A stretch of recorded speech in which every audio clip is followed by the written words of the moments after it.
Racontez-nous un peu comment s'est passé le travail avant la biennale et jusqu'à aujourd'hui. On assiste à l'ouverture de la biennale. C'était avant-hier, je pense. Qu'est-ce qui s'est passé? Bon, l'ouverture de la biennale avec toute l'équipe de la communication, dont Hassan Dia et les autres, Babadjo, Manik Ngom, et sous la houlette de Ousseynou Wade, la biennale se passe bien tant bien que mal, malgré des difficultés en amont. Mais on a assisté à une véritable biennale avec une expression plurielle de la création artistique contemporaine africaine et avec une ouverture à la diaspora et au reste du monde. Et l'ouverture a été ponctuée par un bon discours du président de la République, Macky Sall, qui, après avoir souhaité la bienvenue aux artistes, créateurs et hommes de culture en provenance des 4 coins du monde, et il a souhaité également que les espaces publics soient occupés de manière artistique. La biennale a commencé, est-ce qu'il y a des attentes? Qu'est-ce que vous espérez de cette biennale? Les attentes d'abord, c'est voir quelque chose de nouveau. C'est voir de nouvelles idées émerger de Dakar. C'est voir des occasions pour ce pays définitivement de trouver un pont entre les artistes et la dynamique sociale qui est en mouvement chez nous. C'est bien d'instaurer un programme aussi costaud que celui de la Biennale, mais c'est-à-dire comparé aux éditions précédentes, la communication avait beaucoup plus d'impact. C'est-à-dire qu'on aurait pu mettre l'accent sur ça et mieux informer tous les publics, aussi bien universitaires, scolaires et tous les acteurs culturels. Bon, mais ce qu'il y a lieu de savoir, c'est qu'aussi c'est pas facile d'organiser une manifestation d'une aussi grande envergure sur le plan international. Il faut beaucoup de moyens. Et aujourd'hui,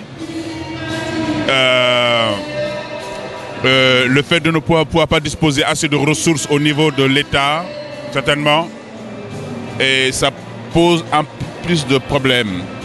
Mais il faut féliciter quand même les organisateurs. Et nous faisons le fii ci Grand Théâtre nga andi ay collier, mën nga ñu expliquer tuuti yow ak collier yi sa histoire. waaw collier yi dama ko doon na parce que sama yaay moo doon liggéey collier may jàng di wàcc di ko jàppale ci collier yi donc man tamit ma jël relais bi di liggéey collier mu nekk sama liggéey. gis nañ ni collier yi dafa méngoo ak Afrique dafa am couleur yu bari mën nga ñu expliquer tuuti ci lan nga inspiré wu pour defar ay collier yu mel nii. waaw collier yi boo ko gisee dañu ne perle africaine donc ce qui veut dire consommé africain voilà donc c'est des perles traditionnelles surtout waaw perles yoo xamante ne dafa baax ci santé dafay protéger et tout donc au lieu ñuy takk ay xaalis ak ay or loolu du suñu cosaan mooy perle waaw suñu maam yi perle la ñu xamoon. Ensuite, renforcer vraiment la dynamique culturelle contemporaine en Afrique. Et c'est pourquoi on a assisté également à de grandes expositions au musée de l'éléphant, une exposition internationale, grande exposition à la Galerie nationale d'art, à la Maison de la culture d'Outasek, l'architecture au féminin, avec des architectes qui viennent de beaucoup de pays du monde et initiés par l'Institut Valencien d'Espagne d'art moderne. Également des expositions au centre de Blaise Senghor dans les régions, surtout plus d'une quarantaine d'expositions à Saint-Louis. Et des expositions off, on vient de voir une fresque géante de Docteur, le graffeur, également de Keto, le Brésilien, sur la grande façade de l'immeuble métropolitain. Autour du projet et du concept, les artistes habillent les murs et il faut aussi que les murs parlent par le biais des regards croisés des artistes. Nous sommes à une période historique assez importante de notre histoire. Il y a une conscience citoyenne qui commence à prendre de l'espace social. Et je veux que les artistes, non pas seulement rejoignent, mais qui soient les moteurs de ce mouvement social qui est très profond et qui fait que notre pays va accéder à la vraie démocratie parce que c'est le peuple lui-même qui est en train de s'approprier son avenir. À mon avis, les artistes ne peuvent pas échapper à ça et ce discours doit être approprié par les artistes. J'attends des choses de cette nature. Voilà. Nous won tuuti per yi nga xam ne nit ñi ñoom la ñuy gën di jënd wala moom la ñu gën a bëgg. waaw perle bi rocaille la tudd bii boo di gisee mooy perle corail. Corail bi nag moom la mag yi doon wax koroj yaa ngi dégg bii coquillage la tamit dafa baax donc bii boo koy seet tamit kii la nu mu ti xaalis yaa ngi dégg am na bronze bi am na pierre taillée bii terre cuite la donc bii bronze baoulé la donc c'est un peu mélangé ce qui veut dire que c'est un peu partout en Afrique lañ koy wutee donc ce sont des perles originaux.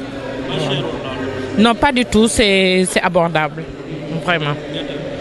À peu près de 5 000 jusqu'à 20 000 francs. En plus de cela, la biennale, c'est l'animation, c'est des expositions de photographie, c'est le design à la gare.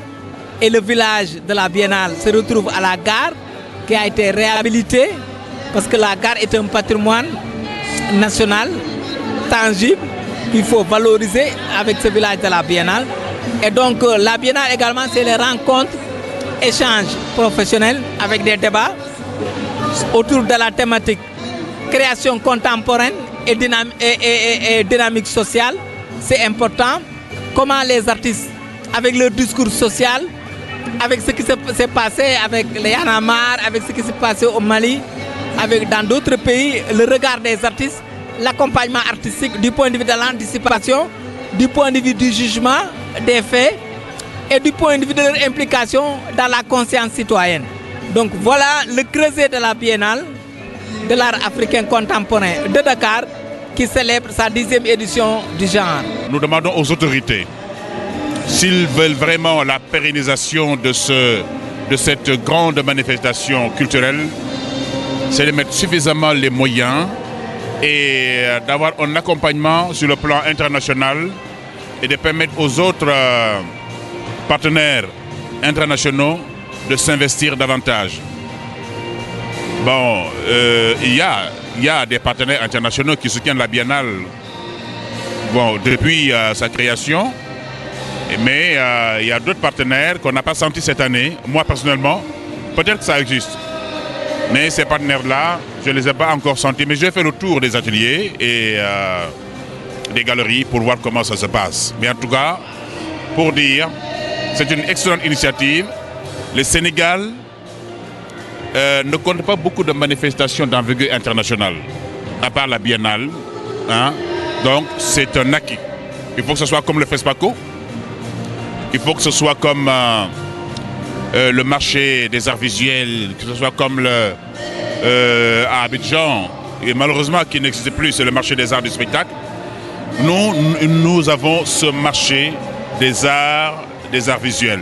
Il faut maintenir les acquis, sinon les améliorer. Voilà. Une telle organisation ou un tel événement aujourd'hui, est-ce que si on parlait d'impact, qu'est-ce que cela va impacter au niveau du Sénégal, dans ce pays?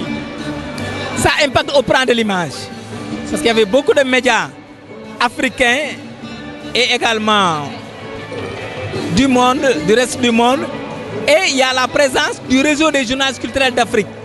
Des journalistes culturels qui nous viennent du Congo, qui nous viennent de la Côte d'Ivoire, du Maroc, du Burkina Faso, du Cameroun, du Bénin, entre autres.